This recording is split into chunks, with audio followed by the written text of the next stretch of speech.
I woke up at 3:17 a.m., not suddenly and not in panic. I didn't gasp for air or sit up in fear. I just opened my eyes, fully awake, as if my body had decided it was time without bothering to explain why. It felt strange how natural it was, as if waking up at that exact moment had been planned long before I went to sleep. There was no confusion in my thoughts, no sense of being pulled out of a dream. It felt intentional, like my awareness had been switched on rather than shaken awake. For a few seconds, I didn't move. I lay there staring into the darkness, listening. The fan above me was still running, its sound steady and familiar. The air felt cool against my skin. Somewhere outside, a distant car passed by. Everything sounded normal enough that I almost closed my eyes again and went back to sleep. I remember thinking how easily I could have missed this moment, how close I was to rolling over and letting it slip away, like so many other nights. That thought alone made me stay still, as if moving too soon would erase whatever was happening. Almost. There was a feeling in the room that I couldn't ignore. Not fear exactly, and not danger either.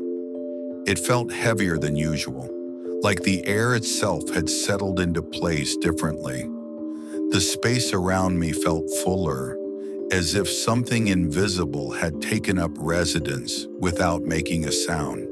It wasn't pressing down on me, and it wasn't threatening. It simply existed, quietly changing the way the room felt. The kind of change you'd notice only when everything else stays the same. I told myself I was overthinking it. That happens sometimes when you wake up in the middle of the night. Your mind looks for patterns where there are none. So I stayed still and waited for the feeling to pass.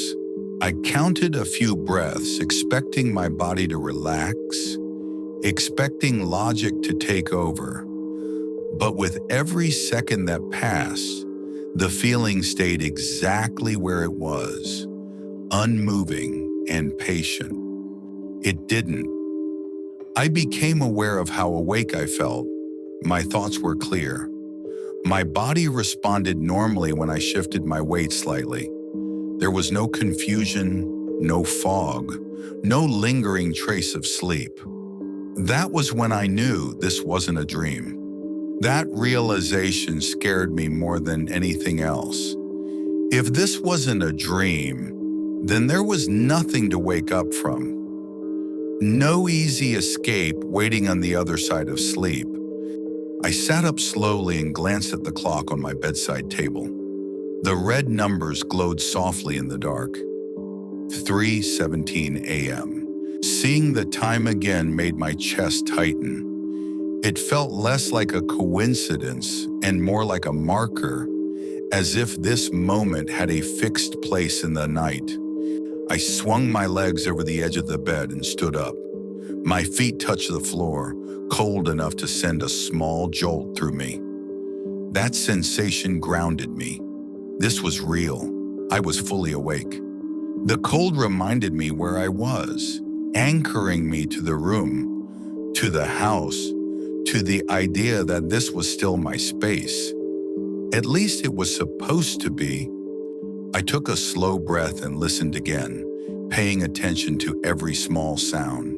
My own breathing, the fan, the faint hum of the city outside. Everything had its place. That order made the next part harder to accept, because whatever I was about to notice didn't belong in that structure at all. And then I noticed something else. There was another sound underneath it all. Breathing. It was slow and steady, calm, not rushed or strained. It sounded like someone breathing normally, comfortably, with no urgency at all. The calmness of it unsettled me. There was no tension in that sound, no fear.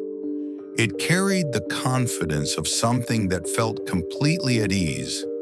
I held my breath to be sure. The sound continued.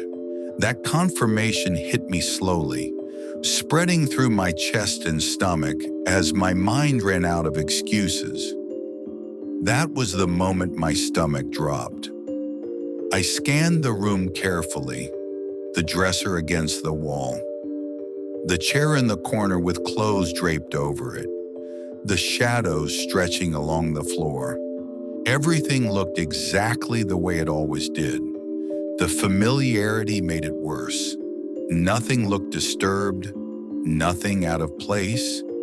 It felt like whatever was there didn't need to hide, but the breathing felt closer when I looked toward the doorway.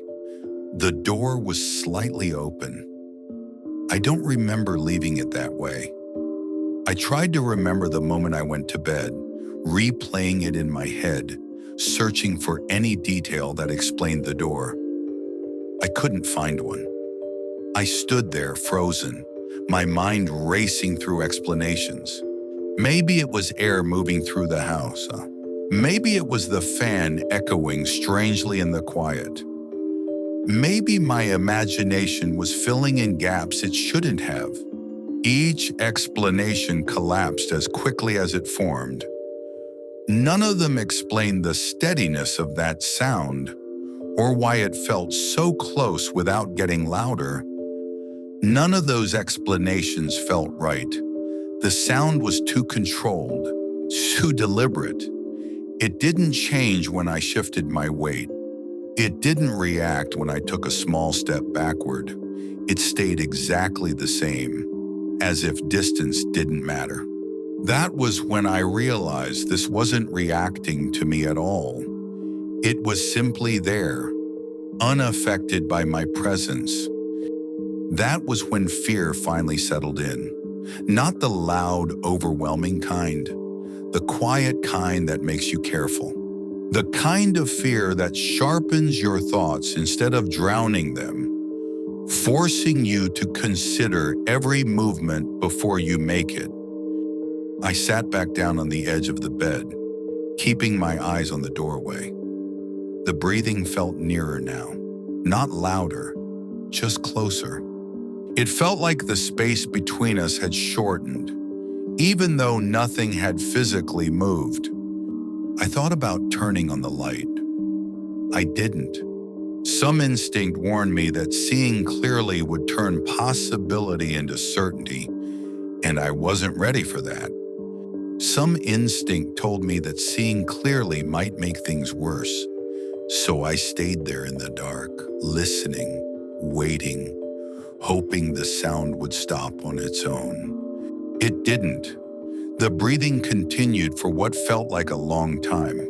Long enough for my thoughts to drift, for fear to become expectation, and for the room to start feeling like it belonged to something else.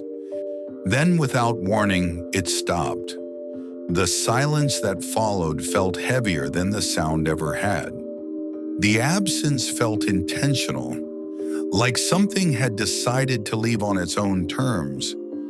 I stayed awake until morning, because what scared me most wasn't that something had been there. It was how calmly it had waited, as if it knew time was on its side. If this story stayed with you longer than it should have, subscribe to Noxmare, because some nightmares don't end. They move on.